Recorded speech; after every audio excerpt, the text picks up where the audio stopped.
there. It's Gary Parrish. Welcome back. CBS Sports Eye on College Basketball Podcast, where we sometimes discuss camel fighting, dodo birds, leaky black. The Eye on College Basketball Podcast is presented by Jersey Mike's, a sub above. Looky here. Cal Boone's with me. If you're watching on YouTube, you know what to do to that like button.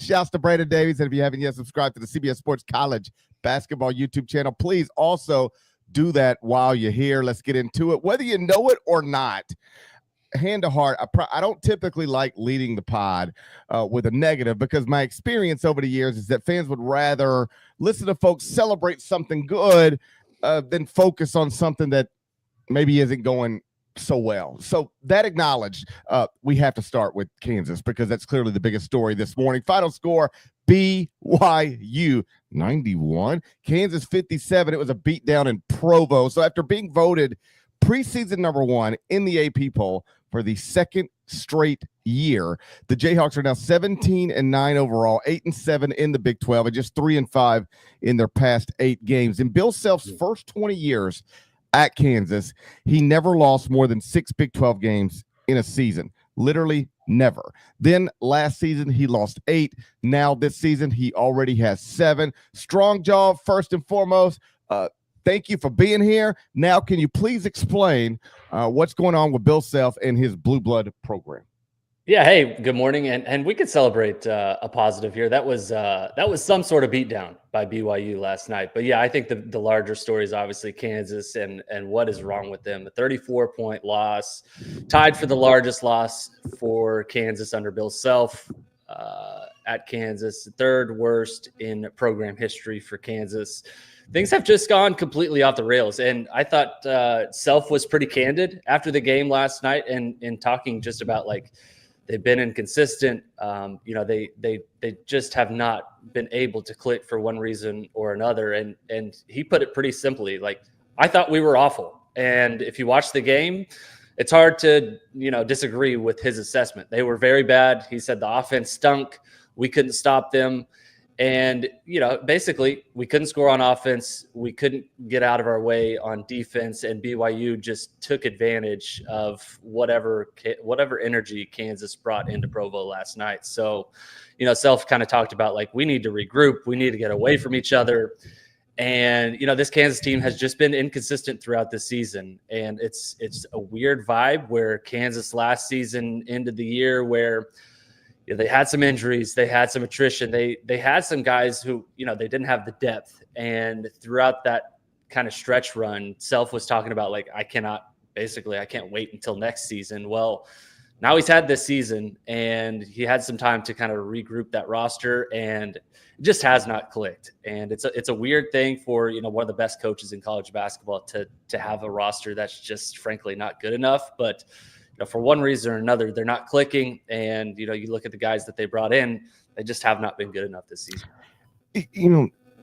I agree with you. Like, last season was disappointing. Obviously, Bill was frustrated down the stretch. He made that clear. But it was also, at least in my mind, something that wasn't too difficult to explain. Like, your best players got hurt, and then it just really went the wrong way. That's not what this is. I mean, I know they've dealt with some injury stuff, both preseason and midseason, but this team is not on the verge of dropping out of the AP poll. And frankly, it should have dropped out, at least in my opinion, on Monday. I had them out after this past weekend. I don't think there's any way you can be where they were on Monday, survive what happened last night, and or deal with what happened last night, and then remain in the AP poll Monday. So they're going to drop out. And when they drop out, it will not necessarily be, because of the same reasons they were struggling as last season progressed. This will just be because, as you put it, it has never clicked. And now it's not clicking for 2 straight years.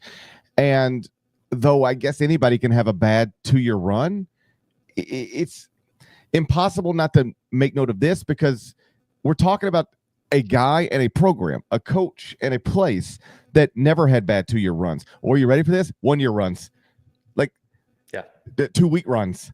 Like, there's never been bad here. As I pointed out on Inside College Basketball late last night,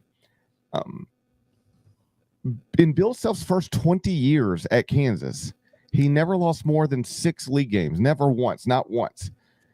And again, he lost 8 last year. He's already lost 7 this year. Put another way, if you include Big 12 tournaments for the past 2+ years, Kansas is now 18-17. Past 35 games against Big 12 opponents. 18-17. This is from a program that used to run the entire league. So, and basically without exception. So, as I was talking to Norlander yesterday, sometimes I think it's helpful to remove your opinion from something when everybody has opinions about something. Just remove it and try to talk about it factually. Opinion out of it. We can get an opinion later, but let's start with facts, something nobody could disagree with. So here's a fact. We can talk about why or how or whatever, but it starts here. The worst 2 years Bill Self has ever had as a Kansas coach or a power conference coach, frankly, is last season and this season. They happen to come now. What does that mean? Should that be concerning for Kansas fans? A one-off, that can happen to anybody. Mike Krzyzewski, Roy Williams, it does not matter. But I do think it's at least something to pay attention to when the 2 worst seasons you have ever had at this school happen to come right now and the season that preceded it. And after you were so caught off guard by the season that preceded it last season, you like verbalized how much you were going to not allow that to happen again. Right. And it's happening again, and it's arguably worse. Absolutely. Yeah. And, I think people, if you're a Kansas fan, you're probably already looking ahead to next season because, oh, by the way, Darren Peterson's coming to town and he should be a complete stud, like from day one of the best players in college basketball. But yeah, 2 years in a row where things have been down and not only just down based off, performance, but the expectations coming into both seasons where they were preseason number 1 in college basketball. I think if this happened at North Carolina, if this happened at Kentucky, if this happened at any other school, I think a lot of fans would be hitting the alarm button. And Bill Self obviously gets a long leash. He's one of the best coaches in college basketball, but the way that both this season and last season have kind of spiraled for Self and for Kansas, I think it's certainly concerning. And going on the road last night, losing by 34 points and the way in which they lost. Yeah, it's just another red flag for the Jayhawks kind of as they near March. Well, that's the other thing. We would have probably opened on this had Kansas lost by a point. Yeah. Or 5. They lost by 34. I mean, the visuals were bad. I mean, the team quit. I mean, I was doing the highlight all night. I mean, there's just wide open corner threes. Nobody's even close to a BYU shooter. There's Bill Self sitting on the bench, just sitting there. I just looking like the most frustrated he's ever been as a basketball coach. So that's the other thing. And afterward, Bill obviously said, if you saw the press conference, the best thing for us right now is we need to get away from each other because we're not, we need to get away from each other. And I think, that's not an abnormal thing for a basketball program or any type of, sports team. At some point you go through rough stuff and you need to get away from each other, but it's just not anything we've ever heard from him. Really. It's not anything we've ever seen from this program. And just to fan it out a little bit, how concerning would that be? Not just that they lost again and they have 7 league losses now and that they're 18-17 in their past 35 games against Big 12 opponents, but that, I mean, I don't know if you can prove this, but it certainly looked this way. They looked like they quit. They just didn't want to play anymore. They got down 10 and it went to 20 and it went to 30 and they just did not, there was no fight there whatsoever. What did you make of that?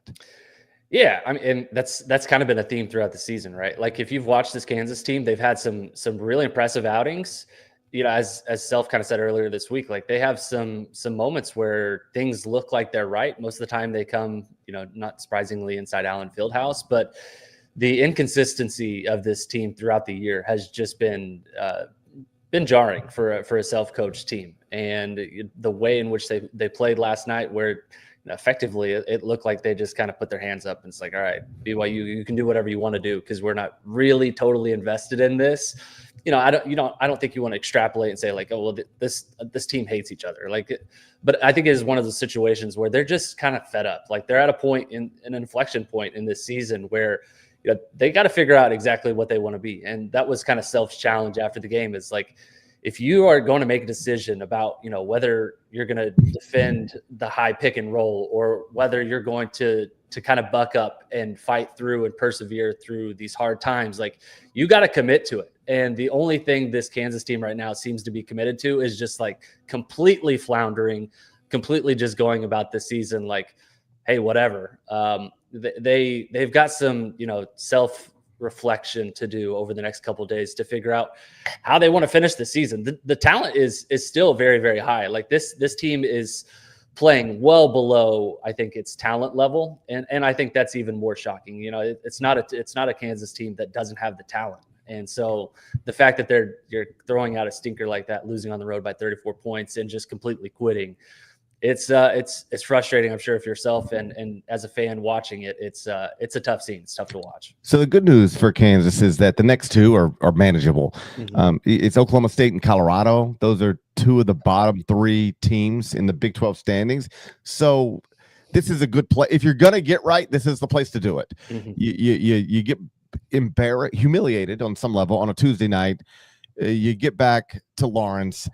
You don't play again until this weekend, and your next two games are against teams that, frankly, you don't have to play well to beat. You should just be able to win these games. And so if you're going to try to flip this little bad stretch into a good stretch, you've got the type of opponents that will allow you, theoretically at least, to figure things out. But they need to figure things out. Like, this is not the Kansas program that has existed nearly at any point in my life. And like I said yesterday when we took the Eye on College Basketball podcast, CBS Sports Network, I am not willing to give up on a Bill Self team or a Bill Self coached program. I've seen him be excellent for too long, but it is undeniable. Again, let's just speak factually. This guy's been coaching power conference basketball for a quarter century. He is one of the best, not just working today, but of all time. Mm-hmm. He is one of the best of all time. That's true. This is also true. Last year was bad, and this year is arguably worse.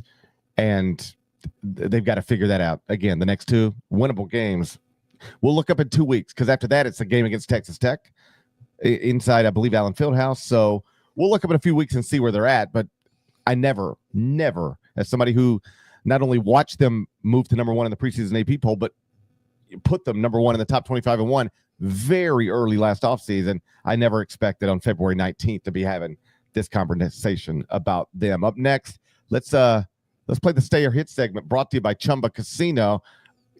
Strong Joe, I don't know if you're ready for this. I'm gonna put you through it, but first let's get a word for our partners. Gives it to Jenkins for the championship. A 16 beats a 1. From sweet to elite to the Final Four.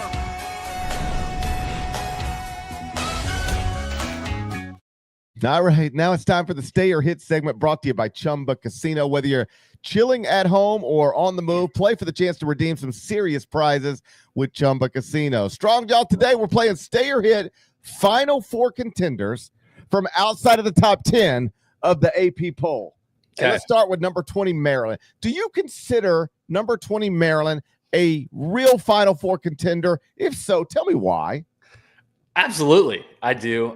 This Maryland team is number 6 in scoring margin on the season. If you look at total wins this season by, I think it's 25 points or more, they're tied for 3rd in college basketball. So when Maryland has it rolling, they can put belt to booty. And I like this Maryland team when they're rocking and rolling. They're very good. So, they maybe don't have the best record. They maybe don't have the best resume. But when things are rolling, I think Maryland could seriously make a run to the Final Four. So, yeah. And I agree with you. That's a team that's been operating in a power conference, but kind of off of the national radar, even though it is a national program. But there's a lot of numbers connected to that Maryland program that suggest, yes, serious Final Four contender. So now let's play Stay or Hit Final Four contenders from outside of the top 10 of the AP poll. Do you want to stay on number 20 Maryland or hit and get number 19 Arizona?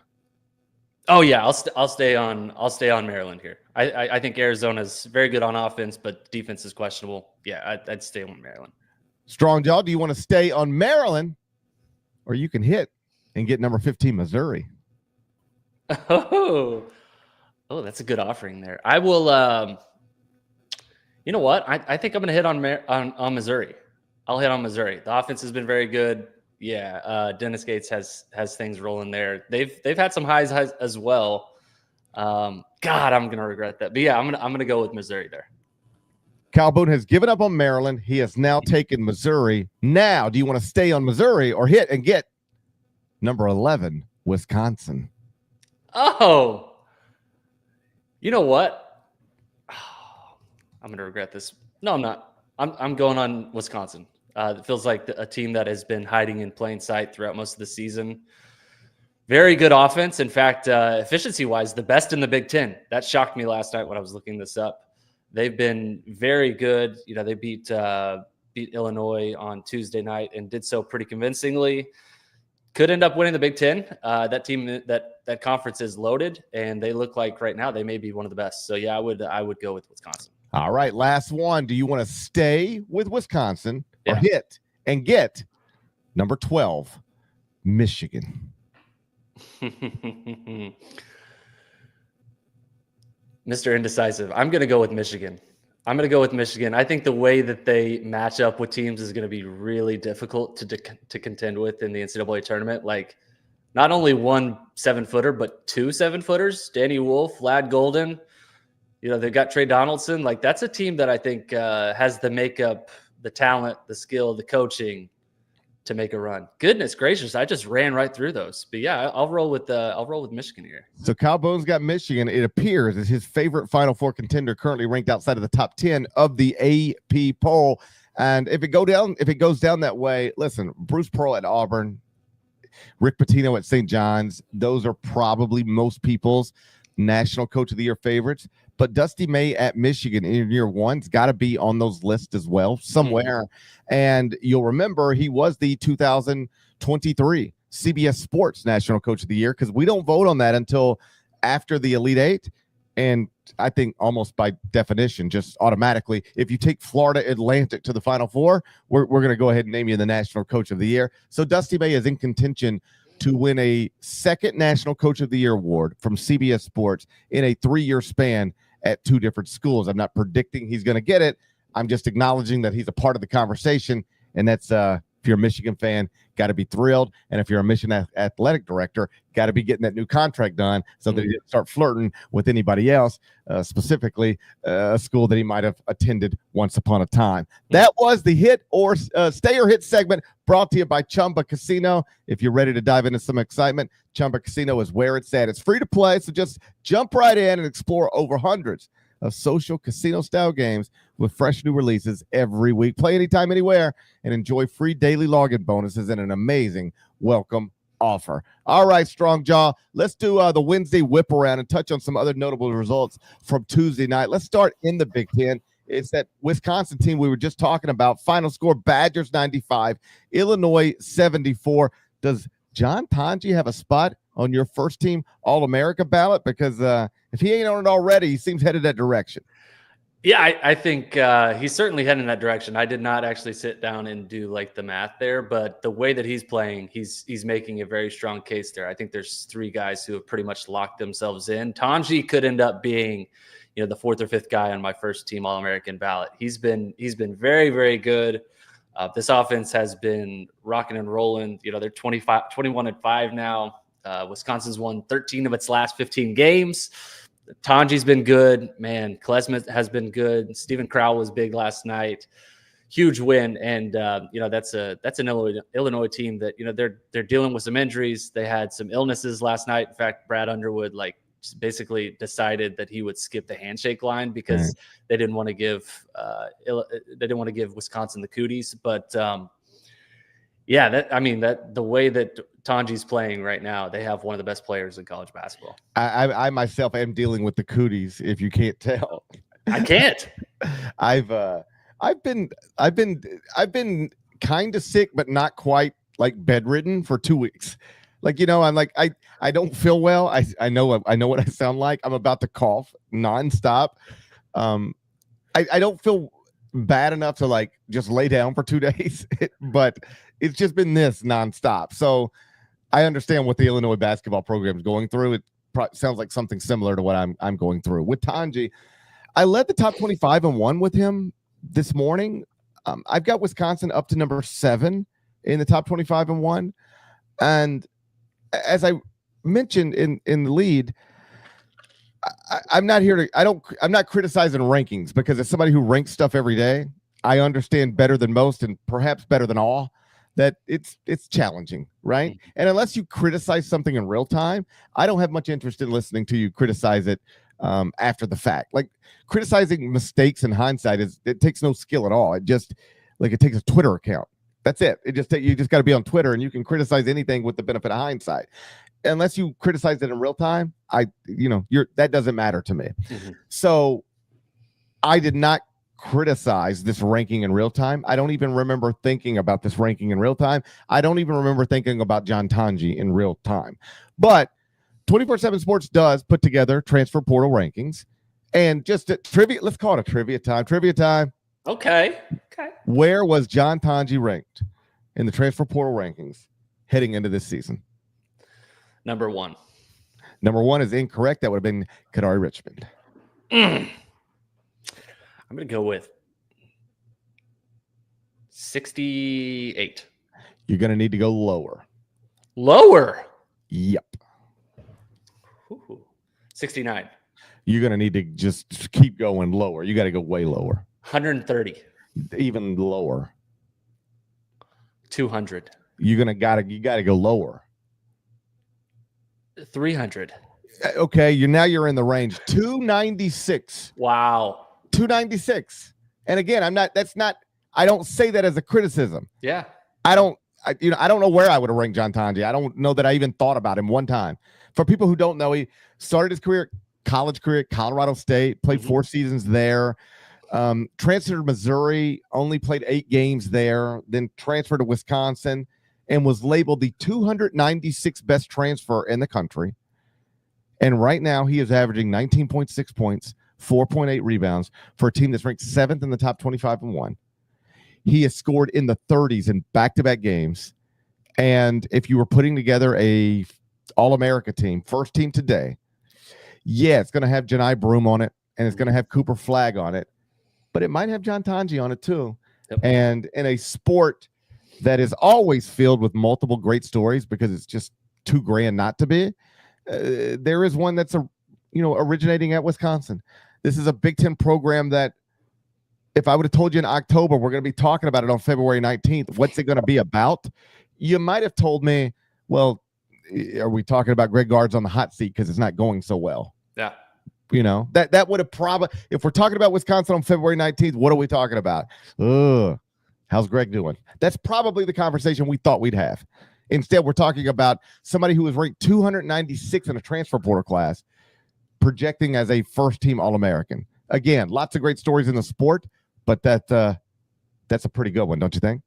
That's amazing. Yeah, and average, by the way, only played 8 games last season, averaged 2.6 points per game. He was productive at Colorado State prior to that, but yeah. I don't think anyone, obviously, no one was batting an eye when Tanji was ranked in the 290s. That's my point. Yeah, just no one expected that. So it's a great story. It's a great transfer portal success. You can flip rosters every year. And the fit has been good. Tanji's been excellent. Wisconsin's been very good. The offense for Wisconsin, it's been outstanding. Wisconsin's been a great story, and Tanji's been a huge part of that. Final score in the Big Ten: Michigan State 75, Purdue 66. Any concerns about the Boilermakers? They have now lost 3 straight games.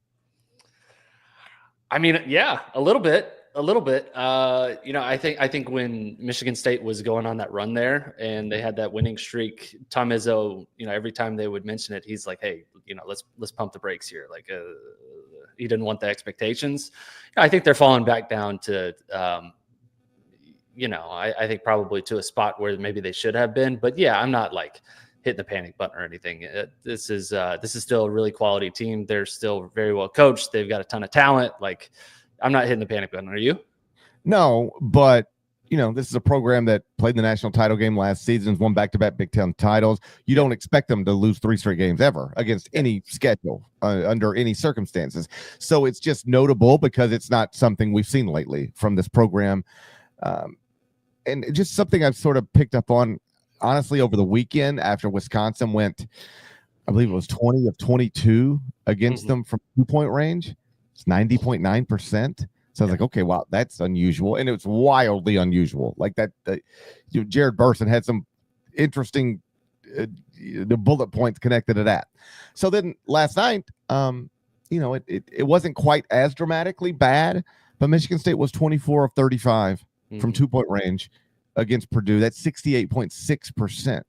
So needless to say, when you lose a 2-time National Player of the Year like Zach Edey, particularly a 2-time National Player of the Year who happens to be 7'4" and can just stand there and be big, well, then you're losing something on the defensive end. I know that he couldn't move his feet like Donovan Clingan, but he could just be big and just be in the way. And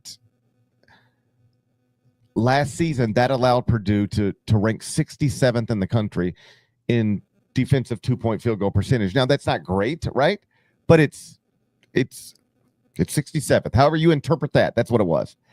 After last night's game, do you know where Purdue now ranks in defensive 2-point field goal percentage? Probably pretty low. Yeah. 328. They go from 67 with Zach Edey to 328 without him. Ouch. It's a big problem that I don't want to say they can't figure out, but they need to figure out, because you can't let people keep doing that against you inside the arc. That's among the reasons they're currently on a 3-game losing streak. Let's go to the Big East. Final score, UConn 66, Villanova 59.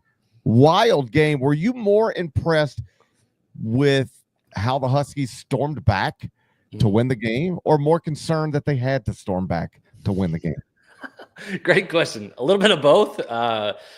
Equally flummoxed by the way that Villanova was able to somehow blow this game, being up 14 points. But yeah, I think it was impressive the way that UConn was able to bounce back. They were down 14 points with around 12 minutes left in the second half. And, after the game, Dan Hurley said, felt like the season was kind of hanging in the balance. And look, I know Dan Hurley's not one to be dramatic in any way, shape, or form, but it did feel like a little bit dramatic. But certainly, they're coming off a tough loss over the weekend to Seton Hall. That's a quad 3 loss, and losing to Villanova, would have been, a real blow, I think, for their momentum moving forward. So Liam McNeely was huge in the second half. Taurus Reed was really important. McNeely had 16 of his 20 points in the second half. And, I think Jerry Palm had a bubble watch yesterday, and UConn was mentioned in that. I don't think UConn's going to miss the tournament right now, but I think they were pretty close to being in a situation where they're not feeling super great about their NCAA tournament hopes, or at least it's not a certainty. And for a team that has won back-to-back national championships, that's not what you expect from the UConn Huskies. That's not what you expect from Dan Hurley. So, this was a really impressive come from behind win, and they can avoid, some bubble talk for a couple of days. They've still got some things to figure out, obviously, but the resilience they showed down the stretch there, I thought was really impressive. It's ridiculous that they found themselves in that situation, but I think you can pull some good out of it, that it ended up okay. On literally the same night, there was a time where people were debating who should be preseason number 1, the back-to-back champs or Kansas, right? And on the same night where the team that actually was preseason number 1, Kansas, just quit. They just quit. If I'm a UConn fan, I cannot understand how we lost to Seton Hall. I can't understand how we have this record. I don't know why we were down 14 in the second half to Villanova at home. But I love that my team did not quit. In fact, they did the opposite of that. They could have. It would have been easier maybe to quit. And, it was McNeely going big again, hitting big shots again. Taurus Reed, as you mentioned, really showing up. There was one big dunk after another. This UConn season is not unfolding the way any of us thought it would, for a variety of reasons. but you should not have to, in Hartford, have to come from 14 down against that Villanova team. Yeah. But that they did, I think can turn into a positive. If I'm a UConn fan, I feel pretty good about I said this last night on Inside College Basketball. Kansas quit. North Carolina, I do not believe in. Indiana, I don't think Indiana's coach quit. All right. So there's some big blue blood program stuff that's not good right now. I don't believe in the teams that I just mentioned. UConn, I still can hold out some hope that you could actually look up and they're in a tight game in the Sweet 16 with a chance to go to a third straight Elite Eight. Like I could still see UConn doing things that it's becoming difficult for me to envision, say, North Carolina or Kansas or Indiana doing. That was again, you shouldn't have to come back like that against that Villanova team, but that they did, it showed some real fight. Does that mean anything to you? Yeah, no, I think that's a good point, and that's exactly what Hurley said post-game. Like, hey, look, it wasn't really our night until like the very end, and it was like just a couple guys kind of willing them to a win. And Hurley was like, hey, we were down 14 with like 12 minutes to go. It would have been very, very easy to kind of like, hey, let's fold it up, let's tuck tail, I think is what he said. And, we end up losing by 18, 20 points. Like, no one would have been surprised. That's actually probably statistically what likely would happen in most scenarios had they replayed that.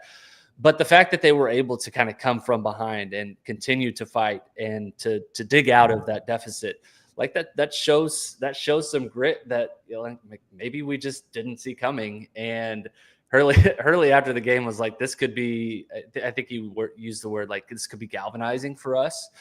This could be an inflection point. Like, they're not going to completely turn their season around because they dug out of a huge deficit against Villanova. But basically, Hurley was like, hey, this is UConn. We're back-to-back national champions. We've historically played very well in the stretch run of college basketball seasons. Like, get us to March, get things rolling, and let's put the dice down and see what happens. And yeah, like, I wouldn't completely rule out UConn. They have one of the best coaches in college basketball. Their talent is still like pretty good. It's hard to describe exactly what has gone wrong for UConn this season, but yeah, I'm of the belief that I think Hurley's probably right. Like, if they're able to mount some momentum here down the stretch, I'm still not betting against UConn. Well, some of the stuff that's gone wrong, we now know went wrong in part because they were missing their best player. I know coming into this season, everybody assumed Alex Karabin would be their best player,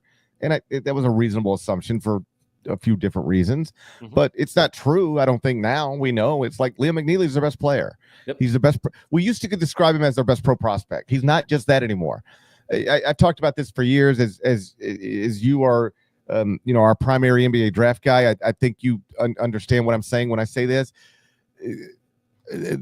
Sometimes players are more of a prospect than they are a player, right? Sure. They're great prospects, but they're not really great players. They're just great prospects. McNeely's now a great college basketball player. He's like a really good college basketball player. He's not just a prospect, he's a player and has been their best player. So some of the bad stuff that happened to them happened when he was, in a boot. But he's healthy now, getting in a rhythm now. He made some big shots last night. I don't know if UConn will ever be if you thought they were going to three-peat, I don't know that they're ever going to be that. We'll see. I'm not ruling it out. I just, they've lost more than most of us anticipated, but that last night could be a good sign that they were in a bad situation. They fought out of it. Let's see where it goes from here. One last result. Let's take it to the Big 12 before we look ahead to the next couple of nights. Final score, TCU 69, Texas Tech 66. Tough situation for the top 10 Red Raiders. You got to go on the road on Desmond Bain night. I mean, how are you supposed to go on the road and win on Desmond Bain night? You can't. I mean, Obviously they were not losing on Desmond Bain night. And also TCU, raising the jersey the correct way. Shout out to TCU. You got to, sometime in life, you got to learn from other people's shortcomings, right? You don't celebrate other people's shortcomings, but you can learn from them a little bit, Yeah. And I think that's clearly what happened at TCU last night. Yeah. TCU, by the way, 9-1 in games decided by 5 or fewer points this season. Texas Tech just 4-5 in such games. So Pretty impressive stuff from TCU. They've been very, very good at home, dominated on the board, second chance points, took care of the basketball. That's a good win. Like Texas Tech has been rolling the last 2 months. They've looked like, to me, I think one of the most formidable teams in the Big 12. Like they have balance, they've got shooters. Texas Tech like played pretty good down the stretch too. Like so, TCU being able to hold them off, with Desmond Bain in attendance there, jersey hanging high, like that was impressive stuff from the Horned Frogs. Desmond Bain, of course, my coworker down in Memphis, and it's funny the things you remember because like I won't remember Final Four games, but I do have a memory of this. Every season, I've been doing this for a long time now. Staying in this hotel, you're getting up, and I got about a 12-minute walk to the studio every day. CBS Broadcast Center, about a 12-minute walk. And I have a memory of TCU being surprisingly good, and I'm working on a column about it, and I'm literally talking to Jamie Dixon on the walk from my hotel to the CBS Broadcast Center. And he's telling me about this freshman he's got and lightly recruited and kind of played in the front court in high school, but he can really shoot it. And he's been one of the keys to how we've gotten off to this nice start. And it was Desmond Bain. Desmond Bain, like the first time Desmond Bain's name ever appeared in a column on a national website might have been that column. I don't know. And so to see him now, like he's an all-star level guard in the NBA, hundreds of millions of dollars. Just it's a wonderful story. And so to see him, a lot of the franchise was down in at TCU last night to experience that with him and celebrate it with him. But it's just a wonderful story because in high school, nobody thought this was possible. When he signed with TCU, nobody thought this was possible. When he was a freshman at TCU, nobody thought this was possible. And now, that name, that's going to be in that building forever. Mm-hmm. And it's a nice story. And, what does it mean for Texas Tech taking a loss? I don't know. Sometimes you go on the road in a league like the Big 12 and you're just going to lose to a Jamie Dixon coach team. I know TCU is not great this season, but winning on the road in a league like the Big 12 can be difficult, almost regardless of circumstances. I'm not concerned about Texas Tech. I imagine they'll bounce back and be just fine. We'll look ahead to the next couple of nights. We're going to do that next. First, though, let's get one more word from our partners.